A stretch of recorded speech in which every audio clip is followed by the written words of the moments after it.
Before we start, please make sure to like this video and hit this subscribe button, so you never miss a story like this. And also comments where you are watching from, how many sons and daughters you have. Thanks. My name is Rebecca Langston.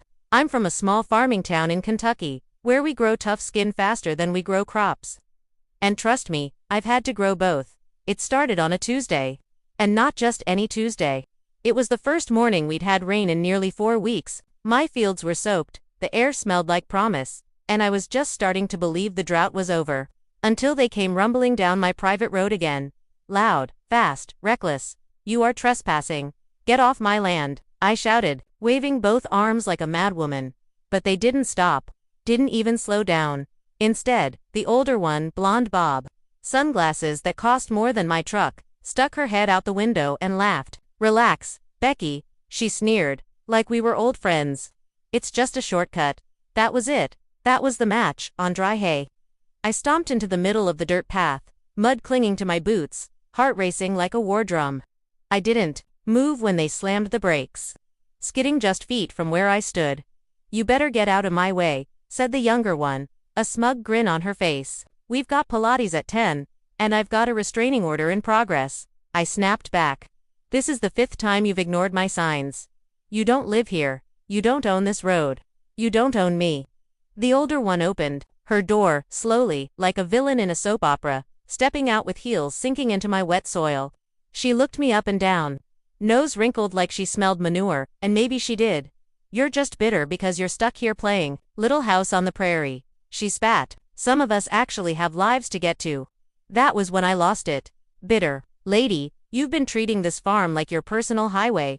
You've flattened my crops, spooked my horses, and my nephew nearly got hit last week. You'd call that a shortcut. And just like that, it escalated. Before I knew it, she was in my face, chest puffed, eyes wide. "You touch my car, or my sister, and I will sue you," she hissed. "You think a sad little farm gives you power? We know people, important people. And you're just a cowgirl with a barn full of broken dreams." I didn't flinch. I didn't blink. I just stared at her, long and cold, and said what I'd been holding in for months. "Then you better sue fast, because I've had enough. And what's coming next will be the last shortcut you ever take through here." She laughed, but I wasn't joking. You know, people like them think money buys the right to ignore boundaries. That owning a luxury SUV means they can roll over the rest of us without consequence. But this land, this farm, it's more than soil and fences. It's my family's legacy. It's my father's blood, my mother's hands, my every sunrise and sleepless night. And when someone disrespects that, they're not just trespassing on property. They're trespassing on everything I've survived to protect. If you've ever been underestimated, walked on, or ignored when you stood up for what's right, this story is for you. Because when the Karen sisters crossed the line one too many times, I didn't just stand my ground. I taught them a lesson they'll never forget, so stay with me. What happens next? It's not just revenge. It's justice. Farm-style. ****. They didn't leave that morning. Not right away. No, the older one, Tracy, actually got back in the car and revved the engine like she was daring me to move. Her sister, Mandy, rolled her eyes and said something about calling Daddy's lawyer. I stood there, soaked to the bone in Kentucky rain, heart pounding, fists clenched at my sides. They didn't scare me, but they sure as hell angered me. It wasn't just about my land anymore. It was about respect. And I was done waiting politely to be given what was mine. The tires spun hard when they peeled off, flinging thick mud across my jeans, across my gatepost, across my grandmother's hand-painted "No trespassing" sign. I watched the taillights vanish into the tree line, my mouth tight, my jaw locked. Then I turned back toward the house, but I didn't go inside. I didn't even wipe the mud off. I walked straight to the shed, threw the door open, grabbed a hammer, grabbed wood, grabbed everything I needed, because if they thought I'd just yell and go cry into a casserole, they didn't know me at all. You see, I'd reported them 3 times. I'd filed police reports, sent pictures, even caught their plates on camera. But nothing ever came of it. The officer would say, "Well, ma'am, it's a bit of a gray area. It's a county easement, right?" And I'd say, "No, sir, it's private. Has been since 1946. But those sisters had money, charm, and fake tears that poured. Like champagne? Every time I thought they'd be stopped, somehow they slipped right through. But that day was my last straw. I wasn't going to rely on the system anymore. I was going to build my own justice. Asterisk, I stayed up most of that night. Hammering, digging, sweating through every ache in my body. I didn't just put up a new fence, I put up barriers, heavy ones. I reworked the entrance, buried steel spikes, just under the surface of the soft dirt. Reinforced every post with concrete, and on top of it all, I added a new sign. It didn't just say no trespassing anymore. It said, warning, trespassers will be stopped and recorded. And believe me, I made sure that recorded part wasn't an empty threat. I'd set up motion cameras, alarms, and even a trigger light rigged from the barn's solar backup. Asterisk, but here's the thing about entitled people, they don't believe consequences apply to them. 2 days later, while I was feeding the goats, I heard it again, that familiar rumble, that high-pitched laugh from the passenger side. My stomach clenched. I dropped the feed bucket and sprinted to the back gate, just in time to see the Karen sisters barreling toward the newly blocked path like they were invincible. They didn't even slow down. And then, crunch. Asterisk there, front tires hit the buried spikes hard. The vehicle jerked sideways, metal screaming, rubber shredded like tissue paper. Sparks flew. The car skidded to a jarring stop halfway through the mud. Steam hissed out of the hood. The smell of burnt rubber filled the air like victory. For a moment, they just sat there, stunned. Then Tracy flew out of the driver's side door, heels sinking in mud again, only this time, she wasn't smiling. Asterisk, you psycho. She screamed, you're gonna pay for this. Do you know how much this car costs?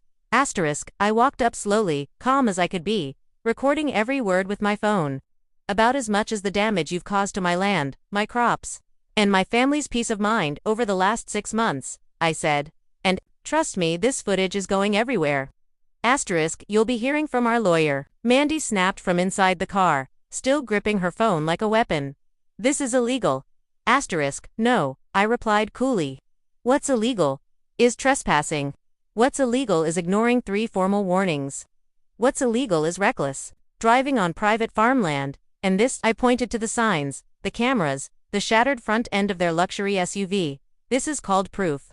Asterisk, Tracy charged at me, but her heel broke in the mud and she nearly Mandy started crying, probably more from embarrassment than fear. But I didn't flinch. I stood there tall, steady and silent. I didn't yell. I didn't argue. I let the silence humiliate them. Let the sound of their sputtering engine and shattered pride echo through the field they'd treated like a shortcut. Asterisk, when the sheriff finally arrived. The look on his face told me everything. We've had complaints about these too, he said, almost apologetic. I nodded. And now, officer, you've got evidence. I handed him my phone. The footage clear as day. The broken gate, the flattened sign, her smug faces turning to panic. He watched it, twice, then sighed, deep and low. Guess they'll learn the hard way. Asterisk, I turned back once before heading inside, watching them sit in their ruined car, trying to save face behind smudged makeup and shattered entitlement. And I thought to myself, you tried to treat me like dirt, like just some country bumpkin you could run over. But I'm not the one stuck anymore. Asterisk. The car got towed that same afternoon. One of the sheriff's deputies stayed behind just to make sure they didn't cause any more trouble. And honestly, I thought that'd be the end of it, maybe some court paperwork, maybe a fine. But the Karen sisters weren't just petty and entitled, they were connected. And I found out exactly how 2 days later when I got a letter nailed to my fence post, a cease and desist. From their father's law firm. I stood there on my porch, mud still, caked to my boots, holding the fancy cream-colored envelope like it might explode. I read every word. Twice, they were demanding I remove all spike-based deterrents from my land, take down my security cameras, and issue a written apology for emotional distress. They even accused me of weaponizing the terrain. I laughed so hard I nearly dropped my coffee. But the thing that burned through the paper the most was the signature at the bottom. Jeremiah A. Madison. Of course, Tracy and Mandy's daddy. The same man who practically owns half the county. The same man who paid to rename the community center after his late wife, while bulldozing the land of 3 retired farmers to build it. Yeah, I knew his name. I just didn't expect to be seeing it in threat form. I didn't panic. Not yet. But I'll be honest. That night, I barely slept. I kept checking the cameras every hour, double-checked the fences, the doors, the locks.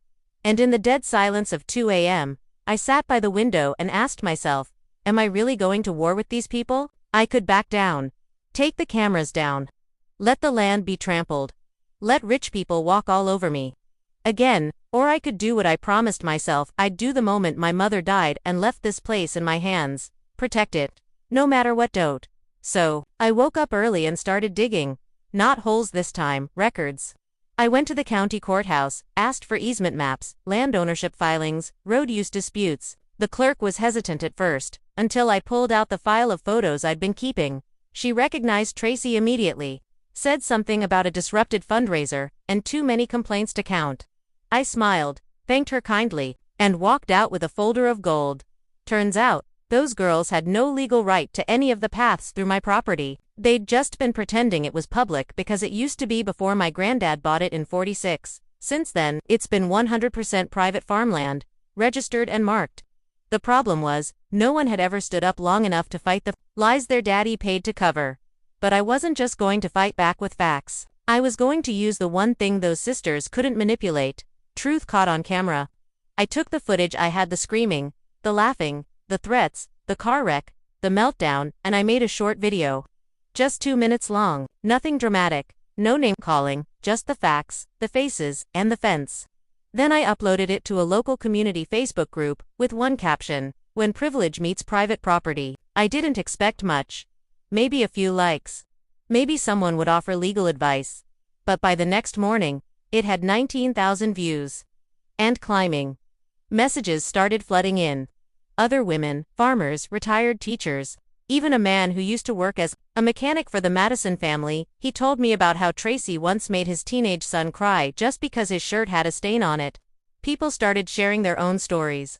Stories of being silenced, bullied, brushed aside. Turns out, wasn't the only one.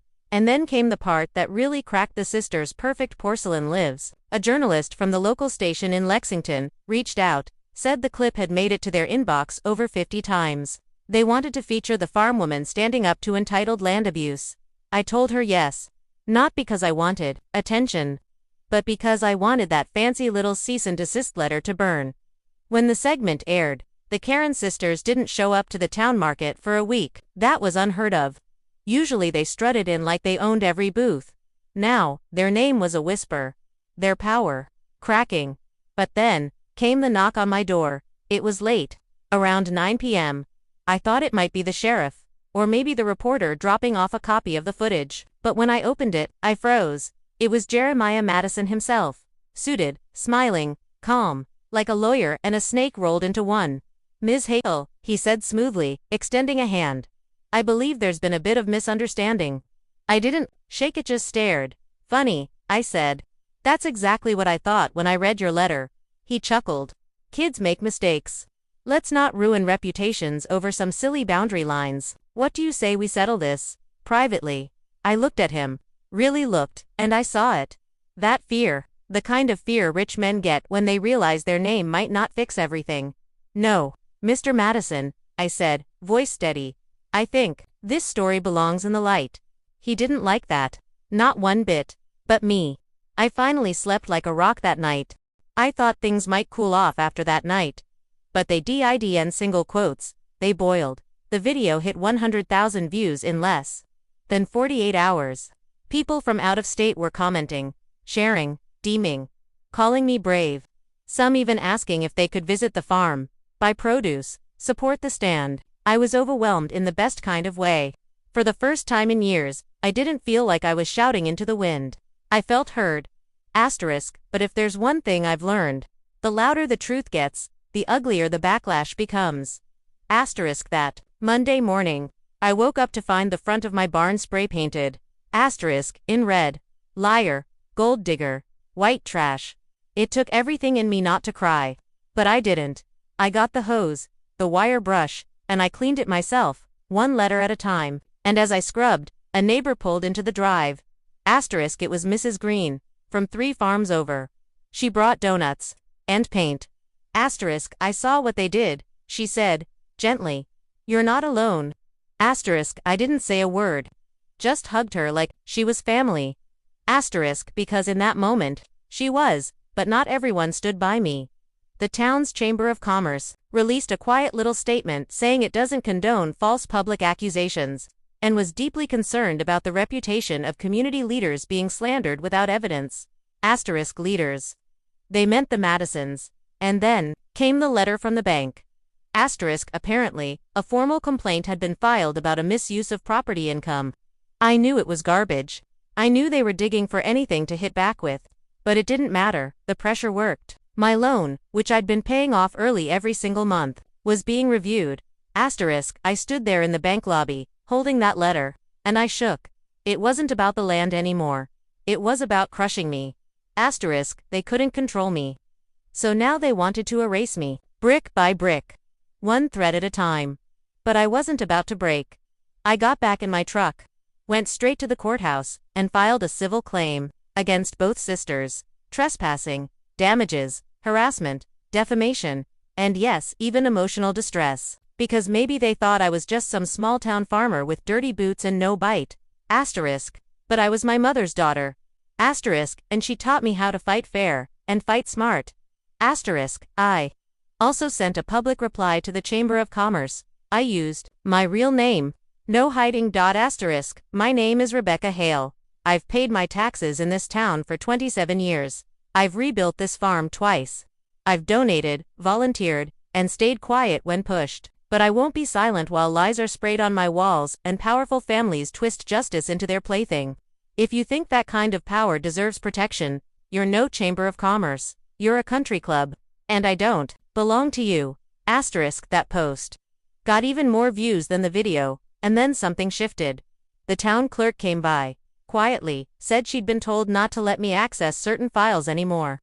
But she handed me a folder under the table anyway. Asterisk, inside were tax records. The Madisons hadn't paid property dues on one of their business lots in 3 years. I smiled so wide it scared me, because I had finally found the crack. The next day, I called that same reporter from Lexington. I gave her everything. The timeline, the videos, the spray paint, the loan review, and that tax file. She said she'd never seen a story move this fast in her whole career. Asterisk, by Friday, the entire Madison family was on the front page. Farmer fights back, local dynasty under fire, and that same afternoon, I got another knock on my door. This time it wasn't their daddy, it was Tracy herself. No makeup, no heels. Just fury and desperation in a wrinkled hoodie. Asterisk, you need to stop, she hissed. Do you know what you've done to my family? Asterisk, I stared at her, then motioned to the gate she used to drive through without asking.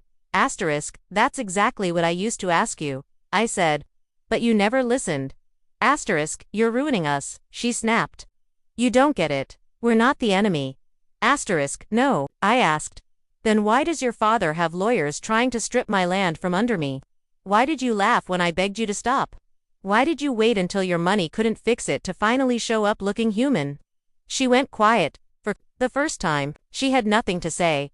I didn't slam the door. I didn't yell. Asterisk, I just told her. Soft and simple, you don't get to play the victim now. That spot was taken the moment you thought I was weak. And then I shut the door. I locked it. Asterisk, and I smiled. Because the court date was already set. And I was ready. Asterisk, the courtroom was packed. Asterisk, not just with reporters and town officials, but with neighbors, farmers, small business owners, even a few of the Chamber of Commerce members who'd stayed silent while I was being dragged through the dirt. Funny how quickly people show up once the tide starts to turn. But I wasn't thinking about them. I was thinking about my mother. Asterisk, she used to say, the truth doesn't need a spotlight, it'll burn its way through the dark on its own. I stood up tall at that plaintiff's table like she was right there beside me. Across the room sat Tracy and Madison. The sisters, polished, cold, silent. No more smugness now. No camera-ready smiles. Asterisk, just pale faces. And a lawyer who looked like he was sweating bullets. The judge asked me to begin. I didn't read from my notes. I spoke. My name is Rebecca Hale. I own Hale Family Farm. Passed down from 3 generations. These 2 women repeatedly trespassed onto my property without permission, with full awareness of their actions. I asked them to stop. I pleaded. They laughed. Then they lied publicly about me. About what happened. About my reputation. Asterisk, I took a breath. Asterisk, then their father tried to intimidate me. I was called names. My barn was defaced. My finances were threatened. But what they didn't expect was that I'd keep receipts. Asterisk, I turned to the judge and raised the flash drive, in my hand, asterisk, Exhibit A, for separate videos, all with time-stamped surveillance showing their vehicles entering and leaving my property, and not just passing through, stopping, turning, talking. One of the clips even shows them honking at my livestock to move. I didn't just get mad, I got proof. Gasps echoed through the room when the clips played. The sisters didn't even look up. I knew what came next. Their lawyer stood. Asterisk, he tried the classic spin, said I was bitter, said I had a vendetta because the Madisons represented modern progress, said I was weaponizing public opinion for attention, even called me unwell at one point, emotionally reactive. That's when I knew. It was my turn to end this. I'd like to call a witness, I said. The room shifted. Asterisk, the judge raised an eyebrow. You're representing yourself. Asterisk, I am. Asterisk, he nodded. Who's your witness? Asterisk, Officer Grady. A murmur ran through the benches. The sheriff walked in, took the stand, and raised his hand. Asterisk, this man had been in this town longer than anyone. People trusted him, and when he spoke, folks listened. He looked at Tracy, then Madison, then back to the judge. Asterisk, yes, I responded to 3 separate calls from Ms. Hale's address over a 6-week period. Each time, I warned the trespassers. Each time, they refused to acknowledge the complaint. And in the final report, we did file a notice of violation against Ms. Madison's vehicle. That record is on file with the county clerk. Dead silence. I turned to Tracy. Asterisk, her jaw was clenched. Madison, practically shaking. But I wasn't done. One last piece of evidence, I said, holding up the manila folder. This is a tax document showing that the Madison family failed to pay property taxes on their own commercial lot for 3 consecutive years. The same family accusing me of financial misconduct. The same family trying to paint me as irresponsible. I handed it over. Let the record show. Their hands aren't just dirty, they're soaked. The judge asked if the defense had anything to say. The lawyer shook his head. Asterisk, no further comments, Your Honor. Asterisk, the judge sighed, looked out at the courtroom, and said what I'd waited months to hear. Asterisk, I see no reason to delay. This court finds in favor of Ms. Hale.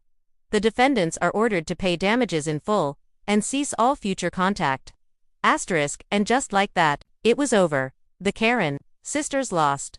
Not just the case, their image, their status, their protection. Asterisk, and when we walked out of that courthouse, something happened that never happened in my life before. People clapped.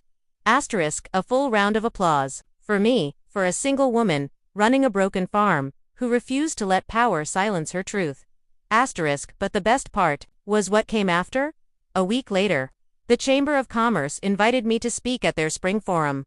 I declined. Instead, I donated my time to help 3 other female-owned farms get visibility online, including the one run by the single mom up the hill. Her name's Rachel. She's fierce, and she's just getting started. Asterisk, you ever close a gate? Not out of fear, but peace. That's what it felt like. 1 month after that courtroom showdown, I stood alone at the edge of my land. The breeze was warm, the sun heavy on my shoulders. And I locked the old iron gate, not to keep anyone out, but to show myself I didn't owe an open door to anyone who didn't respect it. Asterisk, because this wasn't just about trespassing anymore. Asterisk, it was about boundaries. It was about worth. And knowing that, even if the whole world laughs at you, you don't back down when you know who you are. Asterisk, after the case, everything changed. Not overnight, not magically, but intentionally. Asterisk, the bank called me. Apologized. If you can believe that. They said the foreclosure action had been premature, and offered me a revised agreement, one that actually acknowledged the value of my land and production. I told them no, because by then, I'd already raised the money myself. Asterisk, people in the town, the ones who watched me stand alone in that courtroom, started showing up. With tools, with livestock feed, with grant applications. A nearby high school even volunteered their shop class to rebuild my back barn. Said they were proud to work on something real. Asterisk, that barn. It's done now. Asterisk, painted bright red. strong beams, and a sign carved into the entrance that says, welcome, if you respect the land. Some folks told me to take it easy after all. But I didn't. I expanded, started a weekend farmers market right on the property, brought in live music, food trucks, gave smaller vendors a place to sell their goods without outrageous permit fees. Every Sunday, the fields fill with laughter and music and rows of handmade things you can't buy in stores. And guess what? The Karen sisters moved. Tracy sold her land and left town 6 weeks after the judgment. Word is, her dad disowned her publicly when the financial records came out. Madison tried rebranding as an influencer, but her sponsorships dried up once the court transcript leaked. Funny how the internet forgets everything except the truth. But I don't think about them anymore. Not out of bitterness. Out of freedom. Because for once, I'm not defending myself. I'm living. I started giving talks, too, not at big stages or universities, just small ones. 4-H clubs, women's shelters, town hall panels. I tell my story to girls who've been told they're too emotional, or not business-minded, or should just sell and move on. I look them in the eye and say, never let anyone bulldoze your boundaries. Whether it's your heart, your land, or your truth, if it matters to you, you fight like hell for it. So if you're hearing this, maybe you're in the middle of your own storm. Maybe you're tired. Maybe you've been laughed at, lied about, underestimated, or pushed to the edge. Let me tell you something. That edge you're standing on, it's not a cliff, it's a ledge. And when you finally leap, you'll find yourself on the other side.